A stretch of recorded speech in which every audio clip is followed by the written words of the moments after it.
नमस्कार मैत्रिणींनो, इन्स्टंट रेसिपीमध्ये तुम्हा सर्वांचं स्वागत आहे। आज मी एक नवीन रेसिपी घेऊन आलेली आहे आणि तुम्हाला ह्या रेसिपीला काय म्हणतात हे मला सांगायचं आहे। अगदी साधी, सोपी आणि पटकन होणारी अशी रेसिपी आहे। 2 वाट्या मी गव्हाचं पीठ घेतलेलं आहे आणि त्यामध्ये बारीक रवा घेतलेला आहे। रवा जाड असेल तरी तुम्ही वाटून घ्यायचा आहे आणि त्यामध्ये मी धने, जिरे, ओवा, बडीशोप हे सर्व आबडधोबड वाटून घेतलेलं आहे आणि त्या पिठामध्ये मी मिक्स करत आहे। आणि यामध्ये मी 1 चमचा साजूक तूप घालत आहे। चवीनुसार मीठ घालायचं आहे आणि थोडीशी हळद घालायचं आहे आणि सर्व साहित्य एकजीव करून घ्यायचं आहे, जेणेकरून आपला मसाला एकच साईडला होणार नाही। सर्व पिठाला एक समान लावून घ्यायचा आहे। बघा, असा एकसारखा मी कालवून मसाला घेतलेला आहे आणि पिठामध्ये थोडं थोडं करून पाणी घालून आपण कणिक मळून घेणार आहोत। कणिक खूप घट्ट करायचं नाही आणि खूप सैलसरही करायचं नाही आहे, कारण आपण त्यामध्ये रवा घातलेला आहे। रवा फुगतो, त्यामुळं थोडीशी सैल कणिक मळायचं आहे। तुम्ही पाहू शकता, अगदी सैलसर अशी कणिक मी मळून घेतलेली आहे, तुम्ही पाहू शकता। आता हे कणिक मी 15 मिनिटासाठी, माझ्याकडे पांढरा कॉटनचा कपडा आहे, तो कवर करून मी 15 मिनिटासाठी साईडला ठेवून देणार आहे, जेणेकरून आपला रवा त्यामध्ये फुगतो आणि छान होतो। आता मी घेतलेली आहे मुगाची डाळ अर्धा वाटी आणि मी 2-3 पाण्याने स्वच्छ धुवून घेणार आहे। त्यामध्ये मी थोडंसं पाणी घालणार आहे, थोडीशी हळद टाकणार आहे, थोडंसं हिंग टाकणार आहे आणि 1 टोमॅटो घेऊन मी त्यामध्ये टाकणार आहे। तुम्ही पाहू शकता आणि थोडीशी तेलाची धार मी त्यामध्ये टाकणार आहे।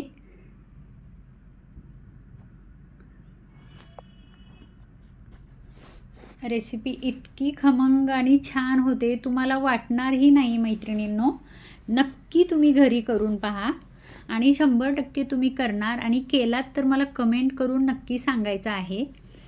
मी कुकरला 2-3 शिट्ट्या लावून घेतलेल्या आहे, तोपर्यंत आपलं पीठ छान असं सैलसर भिजून झालेलं आहे आणि आपली रेसिपी करायला घेऊ। मी कणकेचे असे 2-3 गोळे करून घेतलेले आहेत आणि असं छान मी पोळी लाटून घेणार आहे। आपल्याला 2 प्रकारे ही रेसिपी करता येते आणि ह्या रेसिपीला काय म्हणतात हे मला तुम्ही सांगायचं आहे। ह्याला 2 प्रकारे करता येतो। आधी आपण अशी पोळी लाटून घेणार आहे आणि थोडंसं त्यावर पीठ लावणार आहे आणि तूप लावणार आहोत आणि अशी पोळीची घडी करून घ्यायचं आहे आणि परत एकदा त्यावर तूप लावून घ्यायचं आहे आणि परत एकदा फोल्ड करायचं आहे। आपण जशी चपाती करतो तसं करायचं आहे आणि त्याच्या कडा अशा हलक्याशा दुमडून घ्यायचं आहे, पण आतली साईड अशी फुगीर ठेवायची आहे, पोकळ अशी ठेवायची आहे।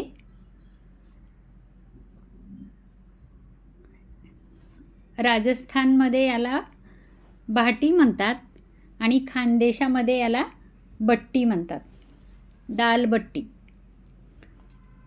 तर आज आपण दाल बाटी बनवत आहोत।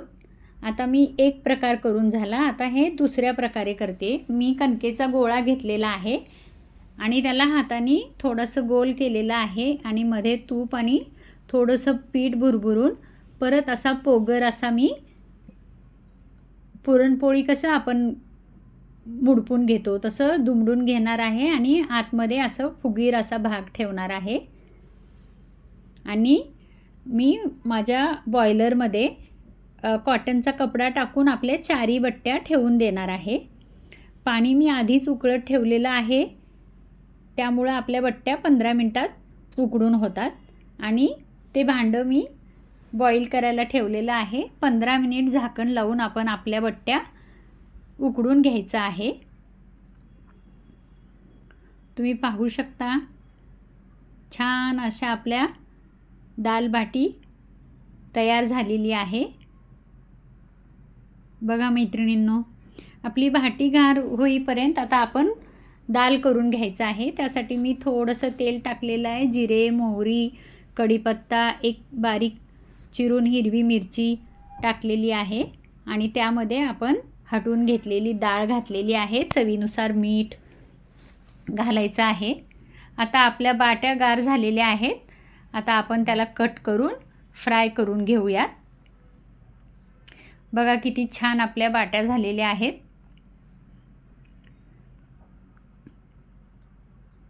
अशा बाट्या आपल्या थंड झाल्या की कट करून घ्यायचं आहे.